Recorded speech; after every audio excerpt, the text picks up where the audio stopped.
And we start now with a basement briefing just finished and a chorus of senators from both sides of the aisle now crying foul. And I want to talk about a smoking saw instead of a smoking gun in the murder of Washington Post journalist Jamal Khashoggi. These are some comments coming after a confidential briefing with CIA Director Gina Haspel. Just listen to Senators Lindsey Graham and Bob Corker. Open source reports show that he had been focusing on Mr. Khashoggi for a very long time. It is zero chance, zero, that this happened in such an organized fashion without the Crown Prince. As to Pompeo and Mattis, I have great respect for them.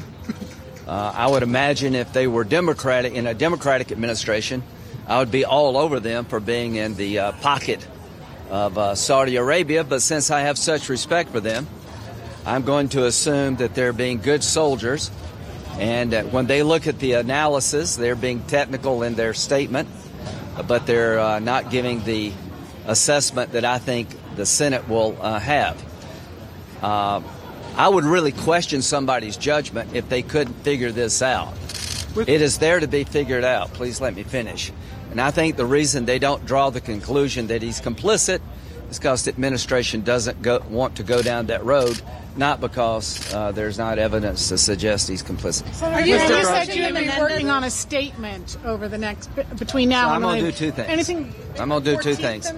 Yes, I'm going to try to get a sense of the Senate resolution where we all vote and designate MBS as one of the people responsible for the death of Mr. Khashoggi, that he was complicit in the murder, that I not only have high confidence, overwhelming belief that that's the case. Then what do you do about it? I want to make sure that Saudi Arabia is put on notice, that business as usual has come to an end for me. I will not look at the kingdom the same way that I used to look at it. I will not support arms sales until all responsible for the death of Mr. Khashoggi have been brought to justice. I will no longer support the war in Yemen as constructed. Extraordinary comments coming from Senator Lindsey Graham. He also said, quote, "There's not a smoking gun, there's a smoking saw." I want to go now to Capitol Hill. We have CNN senior congressional correspondent Manu Raju there on the Hill for us. Tell us what's going on, Manu.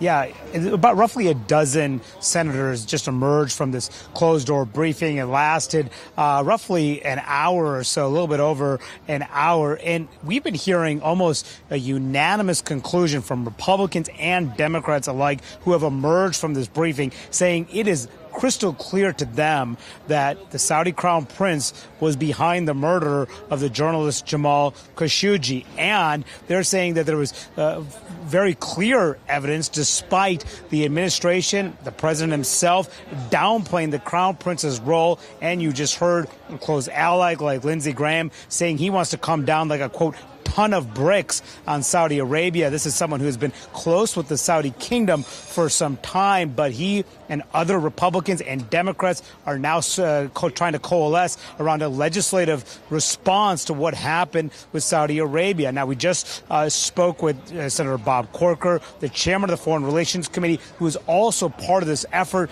to try to target Saudi Arabia. And he made it clear that, based on what he saw, that the Crown Prince is guilty of murder. That, there's no direct evidence of this. And how do you square the two briefings? Let me just put it this way. If the Crown Prince went in front of a jury, he would be convicted in 30 minutes. Of murder? Yes.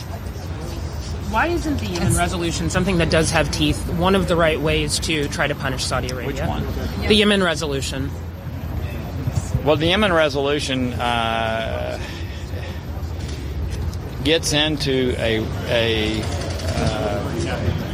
war powers situation, and the administration can easily turn right back around and say we're not involved in hostilities. So there's still some debate about exactly how to respond to what they saw here, Saudi's involvement in the murder of Jamal Khashoggi, and whether or not to get behind an effort on Capitol Hill to prevent withdraw U.S. involvement from that Saudi-led war in Yemen. So there is a division about exactly how to respond, but there are an overwhelming amount of senators who do want to respond, including the Senate Appropriations Chairman, the Republican Richard Shelby, who just told me that somebody should be punished for this. So the question, Brianna, is what can the Congress do? Can they get behind something before the end of this year? Can they get enough support? And will they have to overcome a presidential veto given the president's resistance to punishing Saudi Arabia? Brianna? Yeah, he said maybe they did, maybe they didn't. And it didn't seem like he cared in a statement of support for Saudi Arabia. Manu Raju on the Hill, thank you for that.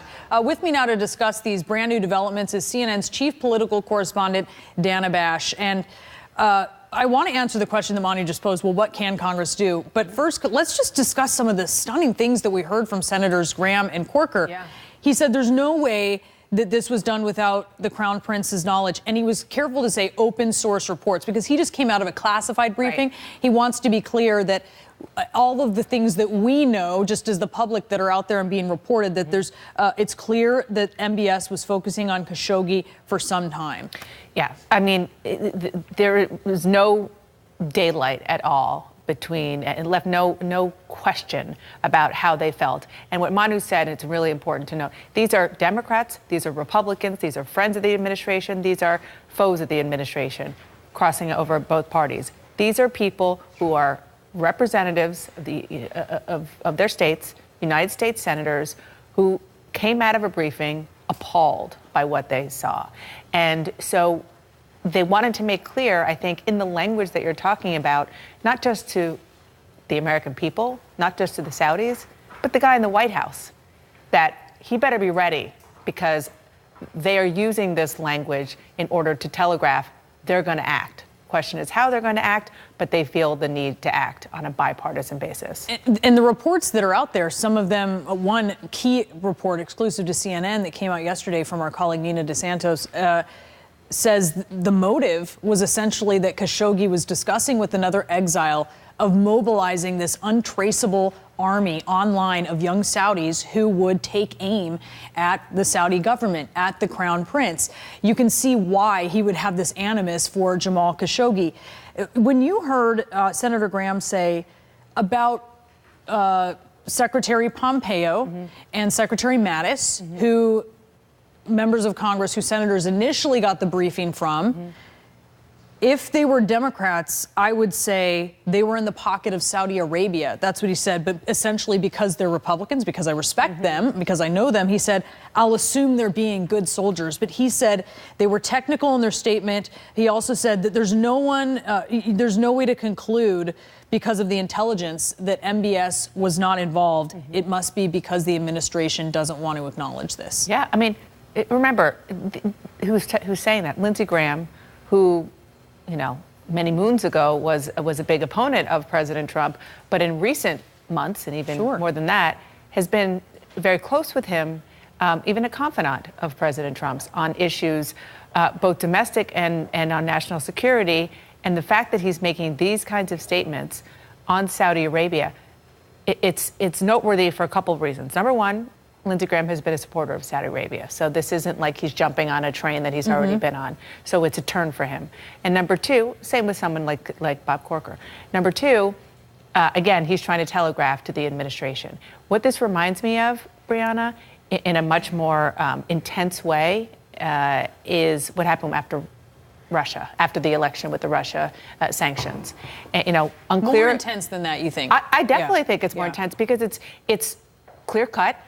Obviously, whatever they heard in this classified briefing, if Bob Corker said, based on what I heard, a jury would convict him in 30 minutes, I mean, that's a pretty intense statement and a very telling statement for someone like that to say. But what it reminds me of is that if these members of Congress decide to go down the sanctions route or, you know, arms sales or, you know, pick your legislative or your policy punishment, it's so unanimous in the anger and the outrage at the Saudi Crown Prince personally and particularly that unless something happens in Saudi Arabia, unless the president does something to act without Congress, Congress is going to try to force his hand, just like they did with sanctions against Russia when it was a huge bipartisan vote, 90-something to almost zero in the United States Senate.